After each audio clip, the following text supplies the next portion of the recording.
Shalom, selamat hari Minggu, selamat beribadah buat kita semua. Yang mau saya sharekan pada hari ini adalah kuasa dalam perkataan kita. Tahukah saudara bahwa Tuhan sudah menaruh firman-Nya di dalam mulut kita. Dan firman-Nya itu adalah yang membuat dari yang tidak ada menjadi ada.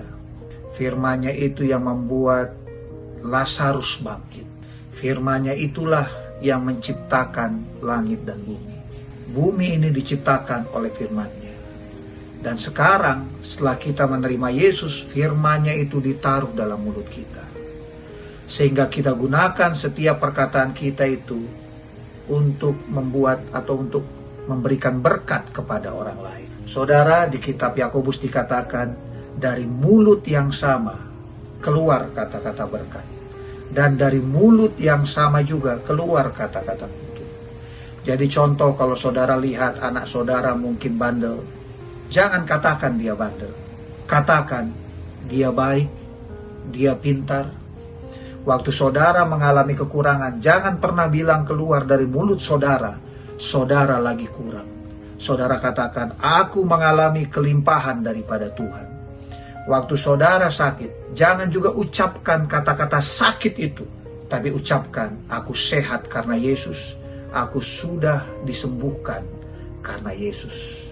Demikian juga doa Yabes. Saudara tahu arti kata Yabes adalah kesakitan. Tapi dia tidak mau menerima kata-kata kesakitan dalam hidupnya. Bahkan dia katakan, dia berdoa kepada Tuhan. Tuhan, Engkau akan memberkati aku dengan berlimpah-limpah. Engkau akan memperluas daerahku. Dan ada satu doa lagi dia katakan, aku tidak mau lagi mengalami kesakitan. Dan Tuhan menjawab doanya. Dan karena itu Alkitab mengatakan Yabes lebih dimuliakan daripada saudara-saudaranya. Kenapa dia lebih dimuliakan? Apakah karena dia lebih hebat? Apakah karena dia lebih beruntung? Tidak. Apakah karena dia memang dipilih Tuhan? Tidak. Dia lebih dimuliakan karena perkataannya. Saudara, saya tahu mungkin saudara punya impian yang saudara simpan dalam hati saudara.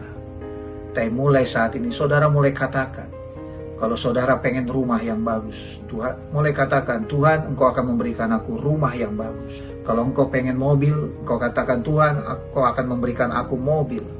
Apapun impian dalam hidup saudara, mulai perkatakan. Karena dia menjadikan dengan firman-Nya dari yang tidak ada menjadi ada. Saudara bisa bayangkan Tuhan merubah air menjadi anggur. Amin. Tuhan juga yang membuat 5 roti dan 2 ikan itu dari kekurangan kepada kelimpahan. Jadi mulai saat ini mari kita belajar bersama-sama untuk mengucapkan kata-kata berkat. Buat diri kita, buat keluarga kita, buat rekan-rekan kita, dan juga buat orang lain. Sehingga apapun yang kita katakan itu mendatangkan berkat. Saudara tahu Yesus pernah berkata demikian kepada murid-muridnya, engkau perkatakan kepada gunung ini, maka apa yang engkau perkatakan kepada gunung itu, maka gunung itu akan pindah.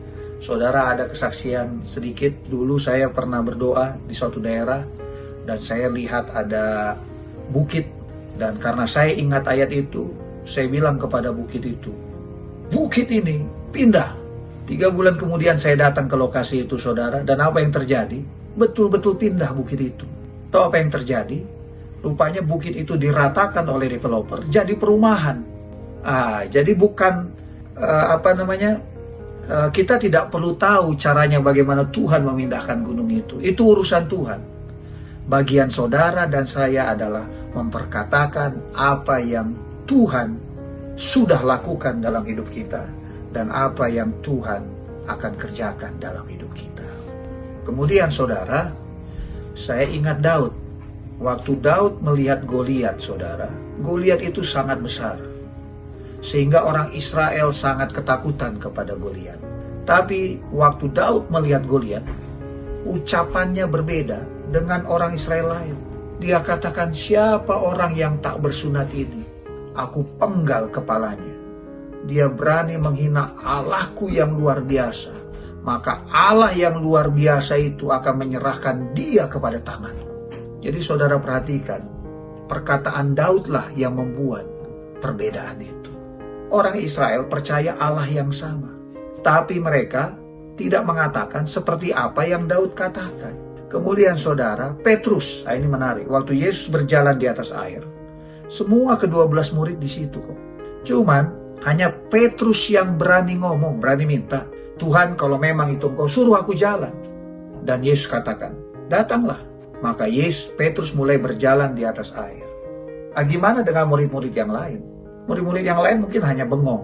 Padahal bisa saja murid-murid yang lain bilang, Tuhan aku juga mau. Yang lain juga bilang, aku juga mau. Tidak. Hanya Petrus yang jalan di atas air. Jadi saudara, ada kuasa dalam perkataan saudara. Amin. Marilah kita mulai saat ini lebih sering memperkatakan Tuhan yang luar biasa dalam hidup kita.